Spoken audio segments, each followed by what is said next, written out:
back to The Art of Hobbiness. I'm Erin, joined by my lovely host, Tam. Me. Yep, so excited to be here today with you. Always a good time. So we all know that creativity is good for our mental health. That's kind of, I feel like, a well-known thing. Most people know that. I mean, right? if anybody's been listening to this podcast, I feel like that's like our motto. It's yeah. good for you. But why? Like, we don't talk, but so truly, so we found this article about, there was some actual research done on showing people that do creative activities and how it actually on a molecular level like changes our brain, and that they've shown, this article showed, it was on nature.com, and we can link that in our bio, but that it actually like doing creative activities actually slows brain aging, which, I mean, who doesn't want to I'm doing down all the wrinkle creams aging. at this point in time. I might as well also do it internally. Right. Like an internal anti-wrinkle. Yeah. But I thought this was so interesting because so they used like these brain clocks and found that people with sustained engagement had brains that actually appeared younger than their chronological age. No way. Which is like incredible. I read the article. I didn't exercise.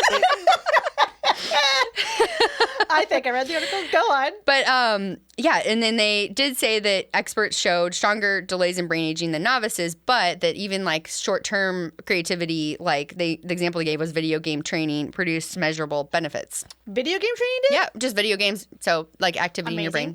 So yeah, I thought that was really incredible. And then it just is a protective factor for your brain health. And so just talking about that in that terms, to me, the first thing I think is like creativity is not essential. Like doing hobbies and self-care and creative activities are not optional. Sorry, they're not essential. They're not optional. They are essential. They are just essential. like having a good diet, sleeping, exercising, all the things we know are good for us. Absolutely. Yeah. It's not us just trying to brand hobbies. Right, It's right. to be like, guys, it's super important for Yes. self-care. It actually really is. We're just giving it a platform to actually be put out there. Right. It's so important because I think, like you said, I think a lot of us are very aware of like what we're trying to put into our body as far as food wise, right? To be healthier. We take the time. Well, you take the time to exercise. I take the time to sit here and watch you exercise. And that's a workout for me. But also like your brain health is very important. And while those other things do contribute to that brain health, right? There's superfoods you can eat for brain health and such. But actually stimulating yourself in a creative way really does keep you sharp and keeps you young. Yeah. And I think what I was initially thinking about is when we first had our firstborn, and we were like, how do we convince my in-laws to take care of my kid instead of daycare? And I remember looking up a bunch of articles that were talking about how like the elderly... They're going to be like elderly, the grandparents taking care of and being a part of taking care of their grandkids, right? Keeps them it keeps their brain sharp. It keeps you stimulated. Yeah. And I like to think that that's because kids are naturally creative people. Yeah. Which kind of becomes like a hobby for the grandparents who get to participate in those arts and crafts with those kids that keep them stimulated in that arena. And that's, in my mind, where this article is going. Yeah. It's trying to say that, yes, it will absolutely keep you youthful because it's keeping you sharp. It's keeping you challenged. It's not letting you... I don't know. I guess I feel like by the time I'm 60, I'm going to feel like I saw it all, right? And then I'm just going to be like... Well, this is just another day in the life, I think I get I I definitely agree where you're coming from. Yeah, kids do bring like that spontaneity and just like excitement and fun that you kind of maybe are like lacking as you get older. Because exactly what you're saying. Like life, there's not as much newness in your life, right? And so creativity and hobbies. I think it's just like we get so caught up being productive in like our world that we think hobbies aren't like, they're just kind of like a nice thing to have, but not a must have. And this would prove that, they truly are something that should be prioritized to help you age better and feel better like long term.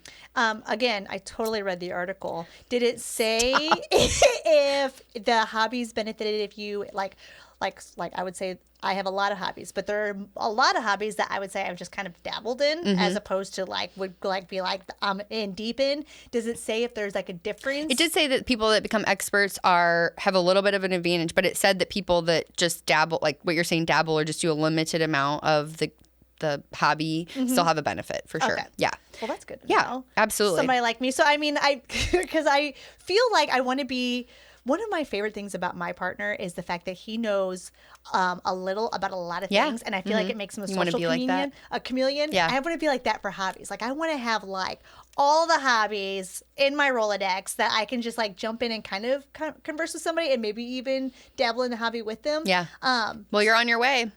Working on it. Well, I would argue, it'd be interesting to see that, like, if you're dabbling in a lot of hobbies, because you're being creative all the time, just in different ways. So there's probably, I wondered if that would put you more on the level of, be more on the expert level, because you're using your brain in a creative way a lot more than maybe the average person. So I don't know. I like that. Yeah. So I think that it's just such a great way to support our mental health. And, we found, testament to how much it can help you day to day, even not just in the long term, but it's just another way to look at it and to not justify it, but to maybe make it important in your life, just, versus putting it on the back burner. Oh, yeah. Well, and I feel like, the importance of it is not only just like the aging piece of it, right? But I also think like, I'm curious, did the article have anything about like emotional health? Because this is where I'm going with it, is like when I think about aging, I feel like stress made me feel like I was aging faster physically, right? Yeah. It doesn't really get into the mechanism of why they think it slows your brain, but you could probably pontificate on how. I would love to pontificate. But I would imagine that there's a couple things going on. Like, we know it creates like new neural pathways in your brain when you learn new skills. Sure. I'm sure that helps. And then having novice new activities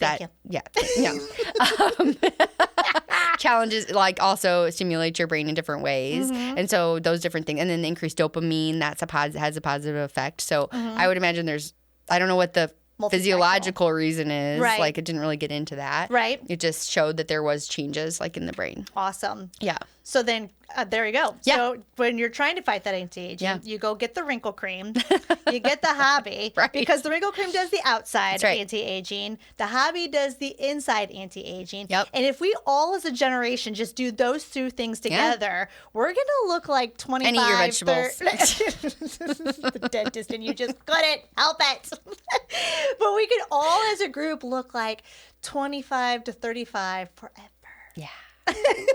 That's the magic. Drink. Should we just bottle that up? Yeah, I don't know why I picked 25 to 35, but it just felt like it was a good whole number to really offer that we should all stay looking like forever. I don't know. Yeah. I love it. Yeah, but I think it's just, on the brain aging, yes, I'd much rather, like, I want to be mentally clear when I'm old. Truly. And have, like, I really do. I want to be with it. I want to be in a space where I feel like I'm truly myself to the end. Yes. Not just somebody who just lived far longer than she should have and was just like, I'm just here now. Right.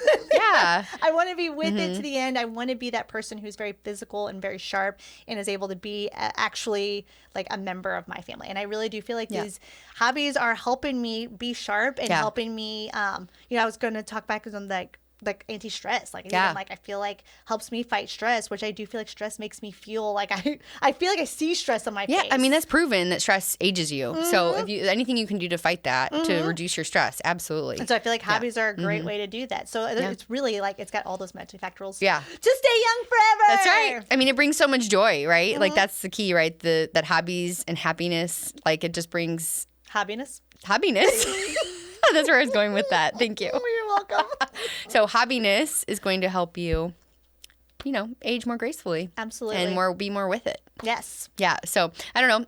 I think that it's just a cool way to look. Another way to just keep on that hobby energy of the positivity that it really truly brings and why it's really important, and not just a brand for trying to push out there. That's right. It's actually proven to help. That's right. Let us help you. Yeah. We're here to help. Love you. All right. Thank you for stopping by today. Please be sure to check out us on our socials. We'd love to see anything that's working on hobby-wise. Otherwise, we'll talk to you soon. Bye. Thank you for listening to The Art of Hobbiness. Be sure to subscribe and leave a review. And for more Erin and Tam fun, be sure to follow us on all socials for behind-the-scenes footage on our journey to find hobbiness.